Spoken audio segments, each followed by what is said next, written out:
Bonsoir, voici les titres que nous développerons dans cette édition. Sivins, suite, demain les zadistes organisent une nouvelle manifestation à Toulouse. Zèbres, éléphants, machinois et trapèzes volants, il en sera question avec le cirque Pinder qui débarque en ville. Sport, Ligue 1 en football, Top 14 et Pro D2 en rugby. Nous ferons le point sur les temps forts du week-end. Dans le Tarn, la préfecture d'Albi demande aux zadistes de quitter le site de Sivins. En riposte, une manifestation est organisée demain en centre-ville de Toulouse. Une mobilisation déclarée mais non autorisée par la préfecture qui se veut toutefois rassurante. Jean-Marc Lucas.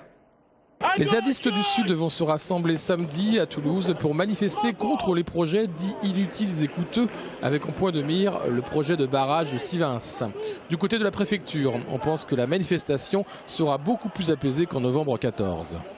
Le contexte aujourd'hui, on le souhaite en tous les cas, y compris dans l'esprit des manifestants, est très différent de celui que nous avons eu au mois de novembre.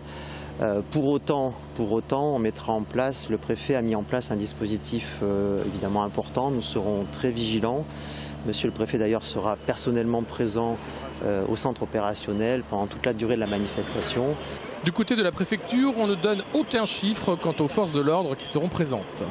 Cette manifestation sera accompagnée pour à la fois la sécurité des habitants de Toulouse, ce samedi après-midi, mais aussi pour la sécurité des manifestants, comme on le fait à chaque fois lorsqu'une manifestation, encore une fois, est déclarée, comme c'est le cas pour samedi. Il n'est pas prévu qu'il y ait un hélicoptère dans le ciel de Toulouse toute la journée de demain. Par contre, il est à disposition si on en a besoin. C'est un outil important, parfois utile, lorsqu'il y a des violences qui sont commises. On n'est pas a priori dans une manifestation qui doit être violente. Il est impossible pour l'instant de chiffrer le nombre de manifestants. Seule certitude, le trajet de la rue Alsace-Lorraine en passant par Jeanne d'Arc, François Verdier puis la rue de Metz pour une arrivée place du Salin. La saison de ski bat son plein et le risque d'avalanche est marqué dans les Pyrénées. L'imprudence des skieurs reste la cause principale des accidents. C'est le message qu'ont fait passer les gendarmes de haute montagne aujourd'hui à Super-Bagnères à l'occasion d'une démonstration. Les chiens remplacent ici les systèmes de détection grâce à un odorat 44 fois plus puissant que celui de l'homme. On écoute l'un des sauveteurs et le préfet de la Haute-Garonne venu saluer leur savoir-faire. Le secours se déroule souvent très bien quand il y a l'hélicoptère. C'est un outil de travail qui est très confortable parce que la victime est de suite au contact du médecin et après très rapidement dans un milieu hospitalier. Tandis que quand il fait mauvais temps, à ce moment-là c'est à pied, ce qu'on appelle en caravane terrestre. Donc là les délais sont beaucoup plus longs, excusez-moi. Et là on s'expose plus facilement à des risques objectifs comme le risque d'avalanche, des choses comme ça, quoi. La montagne n'est pas, comme la mer du reste, un lieu neutre et qu'on peut assez rapidement passer d'une situation agréable et idyllique comme celle que nous vivons aujourd'hui à une situation dramatique parce que le temps change vite.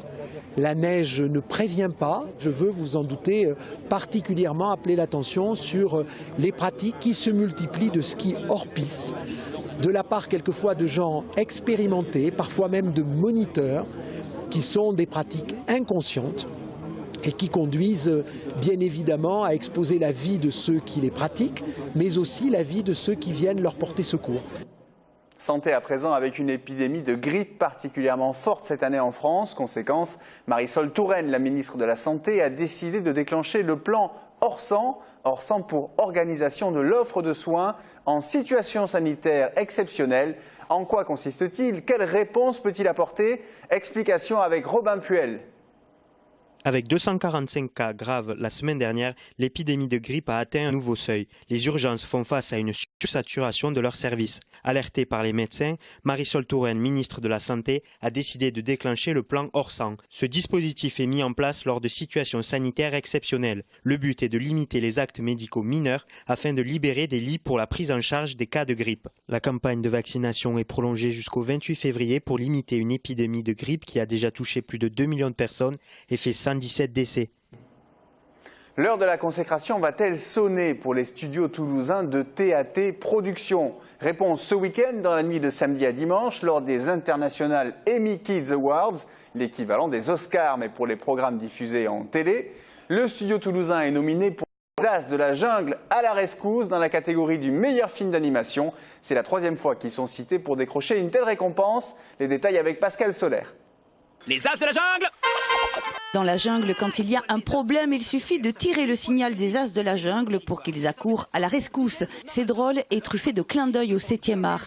Diffusé pour la première fois à Noël 2011 sur France Télévisions dans un film de 55 minutes, les As de la jungle à la rescousse se déclinent aujourd'hui en série de 52 épisodes de 11 minutes, toujours diffusés sur France Télévisions. La série est vendue dans 180 territoires. Depuis 2012, TAT Productions travaille sur la 2e saison, à voir en avril prochain sur la même chaîne.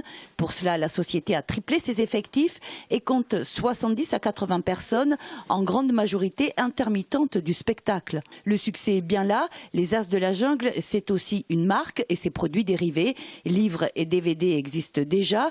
Des peluches et des jeux vidéo seront sur le marché français dès Noël prochain. Plusieurs projets pour le cinéma sont lancés. Le premier long métrage tiré de l'univers de la série devrait être à l'affiche en 2017. Rends-toi où je me fâche! Aéronautique à présent, dans l'Aerospace Mag de cette semaine, on parle du Concorde avec l'association Toulouse Cap Avenir Concorde qui se mobilise pour trouver des fonds et exposer des pièces uniques de cet avion de légende. On écoute un extrait. Va de poste de pilotage, quelques instruments de bord, oui, en passant par des pièces mécaniques moteurs, conditionnement d'air aussi, tout ça ce sont des pièces mécaniques aussi. Parallèlement, le servo-commande de la gouverne de direction aussi, qui est une très très belle pièce et qui est un petit peu le symbole aussi de l'avion. Qu'est-ce qu'on va voir de plus? Qu'est-ce qu'on va découvrir de plus? Qu'est-ce qu'on va apprendre de plus avec ces pièces que vous voulez exposer sous le Concorde, je précise? Voilà. Là, ce sont des pièces qui sont inaccessibles au regard du public. Donc en fait, on va justement présenter des choses que le public ne peut pas voir. Des pièces de moteur, même s'il visite des pièces de moteur, ouais, des pièces de carburant, ouais, des pièces de conditionnement d'air. Voilà, donc ça, ce sont des pièces qu'on n'a pas l'habitude de voir. Voilà, des Concordes exposés au musée Aéroscopia. Aerospace Mag, c'est à retrouver tout de suite après ce journal. Nous arrivons à la page sport de cette édition et nous parlons football pour débuter. Mission impossible pour le Toulouse Football Club, 17e qui se déplace au Paris Saint-Germain, 3e pour la 26e journée de Ligue 1. Un PSG toutefois diminué par de nombreux absents, mais qui pourra compter sur Zlatan Ibrahimovic, le buteur suédois critiqué pour son comportement peu respectueux des arbitres, mais qui s'est trouvé un supporter inattendu en la personne d'Alain Casanova, l'entraîneur du TFC. On l'écoute. On devrait l'écouter. Ils ont une marche sur nous, mais ce qu'ils font en championnat et ce qu'ils font en Ligue des Champions, c'est pas la même chose. Et l'état d'esprit qu'ils ont en championnat, voilà, c'est pas trop ça. Il y a des équipes qui les ont mis en difficulté. À mon avis, je pense qu'ils vont un petit peu baisser par rapport à ce qu'ils ont fait contre Chelsea. En plus, il y a des suspendus, il y a des blessés. Et non, c'est à nous de faire quelque chose là-bas. Parce que je pense qu'il y a quelque chose à faire là-bas. Et si on se prépare bien, si on est bien rigoureux dans ce qu'on fait, eh je pense qu'on peut gagner le match. On sait que ça va être un match compliqué, un match difficile, mais en même temps, même s'ils ne sont pas le genre de match où on programme de prendre des points, je pense que il faut y aller pour être très solide, très costaud et espérer que le Paris Saint-Germain de samedi ne sera pas celui qu'on a vu mardi contre Chelsea parce que celui-là il est difficilement battable et ça sera très compliqué. Le TFC sera privé de Doumbia et Tisserand. Coup d'envoi demain à 17 h. Rugby et top 14. Faux pas interdit pour le Stade Toulousain avec la réception du Loup. Les Lyonnais 12e du top 14 que les stadistes ont battus lors du match aller. Pour autant, Vincent Clerc et Jean-Baptiste Elissalde sont sur leur garde. Ils se sont exprimés au micro de Robin Puel. Ce que je crains surtout, c'est cette équipe de Lyon qui va venir sans pression, qui propose, je ne sais pas si ça a été nous le déclencheur après le match aller, mais qui propose depuis cette journée-là un visage plus qu'intéressant avec beaucoup d'envie, beaucoup de production de jeu des résultats probants face à Stade Français, face à Montferrand dans les dernières secondes. Mais Lyon est monté en puissance et puis je crois qu'un match reste un match. C'est vrai que tout nous avait réussi ce jour-là. On avait notamment beaucoup marqué sur des contres.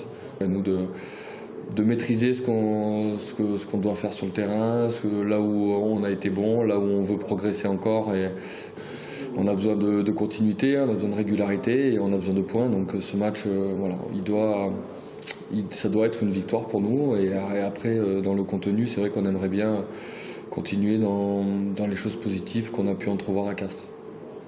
Pour le Castres Olympique, l'opération maintien débute à Oyonnax demain à 18h30. Castres qui sera privé de Richie Gray, le deuxième ligne écossais. Le CO est dernier du top 14 à 3 points du premier non relégable. En Pro D2, les regards se tourneront vers 2 derbys. Montauban 8e reçoit Colomiers 9e à Sapiac. Coup d'envoi samedi 18h30. Dans les Hautes-Pyrénées, Tarbes 12e reçoit le leader Pau. Coup d'envoi dimanche à 15h. Voilà, des lions blancs, des lanceurs de massue, des acrobates sur fond de barbe à papa. Le cirque traditionnel fait étape à Toulouse, pas n'importe quel cirque. Le cirque Pinder, c'est au Zénith jusqu'au 1er mars. Romain Chevalier et Marlène Canal sont allés voir si cette institution vaut toujours le détour. Ce matin, sur le parking du Zénith, Frédéric Eldenstein répétait son nouveau numéro. Un tour inédit en cette année 2015 avec des lions blancs. 12 lions blancs au pelage surprenant, âgés de 22 à 27 mois. Une particularité qui n'est due à aucune modification génétique. Ce que je me suis rendu compte, c'est qu'avec ces lions blancs, j'avais obtenu en 7 mois ce que j'aurais certainement obtenu en 1 an et demi avec des lions de couleur normale, parce qu'ils sont vraiment beaucoup plus intelligents. Ils comprennent les choses beaucoup plus rapidement. Alors pourquoi, je ne sais pas, mais ils comprennent les choses beaucoup plus rapidement, ils assimilent les choses beaucoup plus vite.